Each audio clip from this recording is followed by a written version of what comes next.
汚れにザブがある。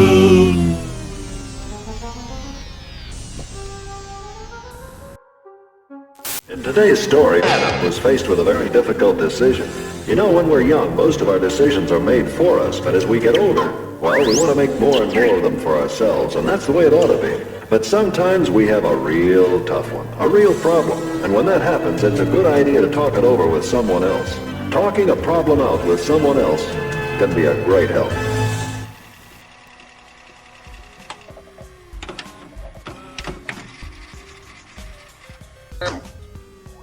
So I thought I'd make a little update video on my tarot card based tabletop RPG, which at the time I was calling Arcana 28 Beneath the Sand. I say at the time because I've had some really great feedback from a lot of people that I really respect. Namely my brother, who came up with the name Sleep Awake, after Tanner Simpson had pointed out that maybe the Arcana 28 Beneath the Sand might be a bit of a clunky title, and I had to agree with them both, so I took the name Sleep Awake. I also had really constructive feedback from Jim Ballard as well. So what I think I'll do is break it into points, and then you can see how I've changed the game, some of the ideas that I came up with myself, and then lots and lots of really good advice from these three awesome dudes. So aside from changing the name, the first thing I looked at were the moral stakes and the ritual value system. So in the playtest that I did before, you did your rituals, you added them up, and they were given empathy points or neutral or discord, but it didn't really work out that well, and I didn't think there was just enough weight to being moral or immoral. And this was one of the points that Jim Ballard brought up. So Jim basically said, you know, you need some incentive to use empathy or to use discord, not just that, you know, the end will either be an up ending or a down ending. So now each character has a value for their rituals.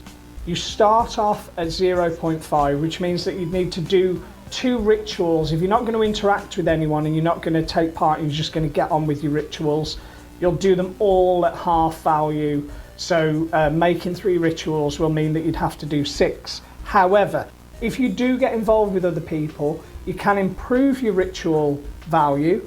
It can go up to 1, and it can even go up to 1.5. And that doesn't matter whether you've gained an empathy point or a discord point.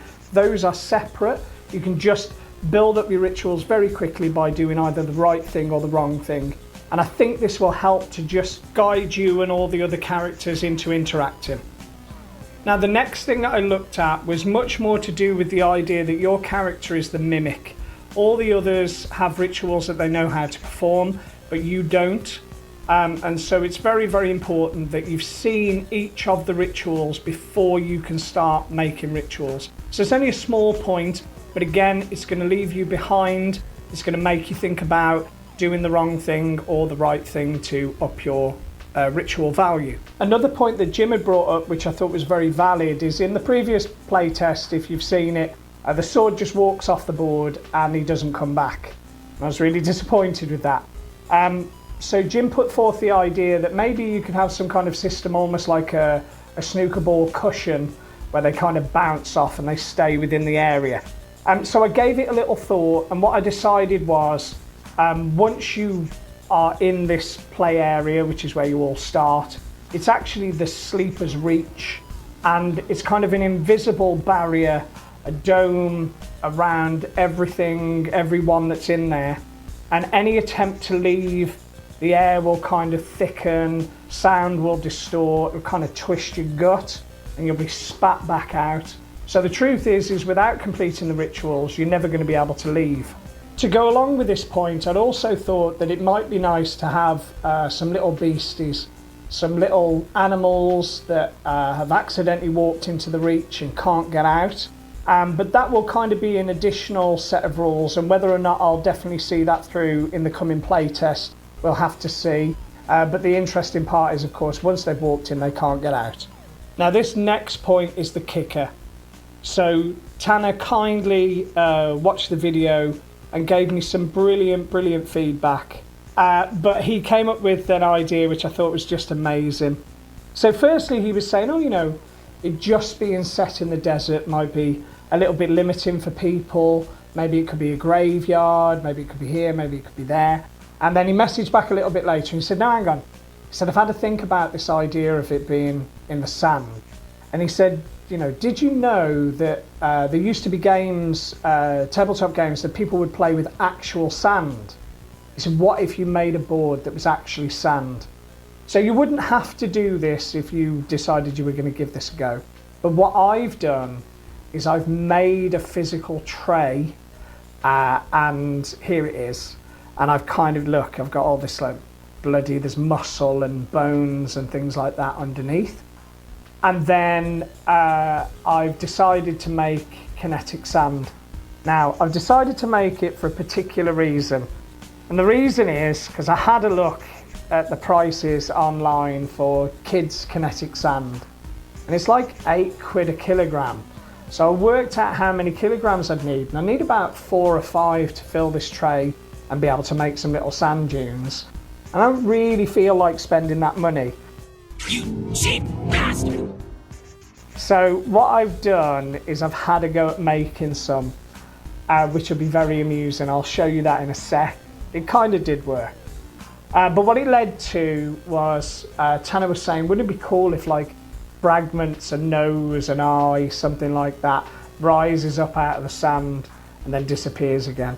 So I've also made a table for, I've made some fragments, I've got like an eye and a nose and a mouth and that sort of thing. And then there is an effect table, there's an influence. When these pieces appear, and they can only appear every other turn, and only if you can roll, I guess I'm thinking maybe a 4, 5, 6, they will have an effect then for that turn. And at the start of every new turn, you see whether it disappears again or it remains, but they'll have an effect. So here's my little effects table. Now let me tell you about making the kinetic sand. I found a recipe on the internet and here I am weighing out the sand. So this is just children's play sand, and I've weighed out 1 kilogram. Then it says to add cornstarch. So I'm just adding the cornstarch. You can see my son's hands. He wanted to help me do this, so I thought it'd be a fun little project. He's having a go at mixing it all in there. It does take a little bit of mixing and it kind of gets all over your hands, but that's not a problem. So I jumped in and started to mix it in. So the cornstarch should help to bind it.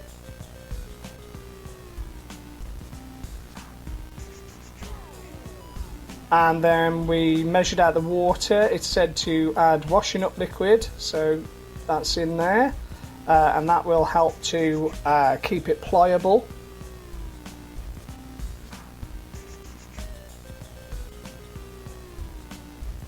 So then it says to add food colouring. So we bought this yellow food colouring from the supermarket and we ended up pretty much using the whole thing. I kind of want the sand as yellow as I can possibly get it. Now I'm assuming that if I had white sand I'd probably get a much brighter effect, but I haven't got any white sand, that's the only sand I could get. And then it said to add it in small parts and mix it in, add it in small parts. So here's my son having a go at getting it all mixed together. And again, I'll jump in and help him to sort that out. Add a little bit more. So it's right about now that the wheels are going to start falling off. For one thing, in the desperation to get it as yellow as I possibly could, I put in the whole mixture, so I ended up with this kind of soup. Plus, it's not particularly yellow. Now this is where I'd like to show you the finished product, but I can't because when it dried out a little bit, it stank to high heaven. It smelt like, I don't know, citrus and evil. And this nearly blew my candle out altogether. In fact, I started to think, look, just bite the bullet and buy the kinetic sand. So I gave it a little time and I had a little think. And I thought, mind you, was food colouring ever going to be strong enough to colour this sand? I thought, well, no, obviously not. So I went back on the internet, I had a little look, and they had a recipe for colouring sand with acrylic paint. Now this obsession with bright yellow paint is all to do with looking at a lot of Mobius's comic book art and those wonderful bright yellow deserts, and I can't get it out of my mind. I have to get yellow sand. So I went for it. little by little, drops of acrylic paint, stirring them in. You can see in the beginning, again, I almost tapped out before I got going because it all clumped up.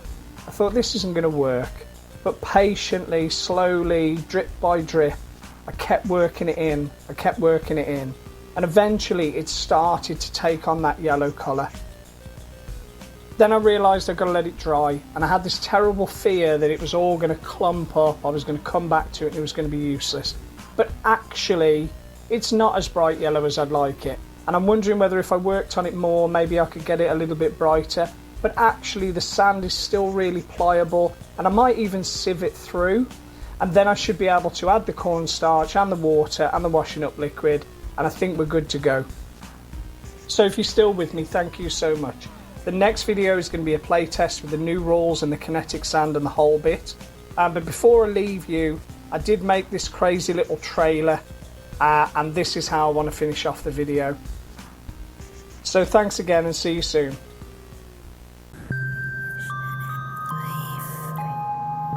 There is more to this world.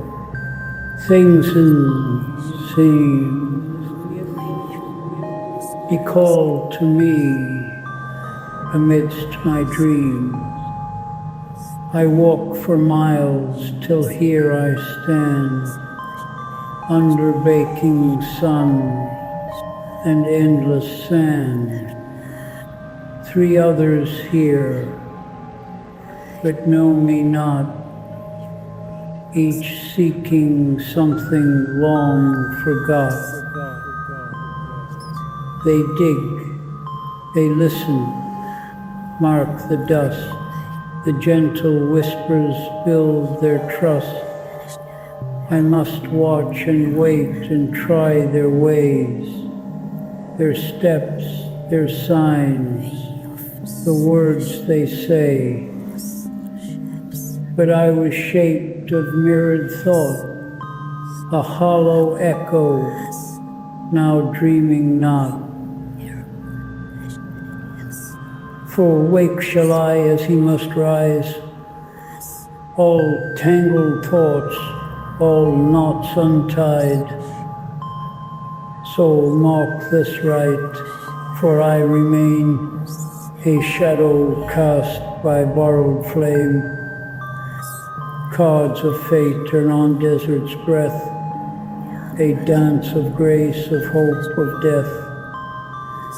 And though I sense what lies beneath, the sun beats down, I clench my teeth, call forth at last the words with all at stake, and say aloud, sleeper, wake, wake, wake, wake, wake, wake, wake.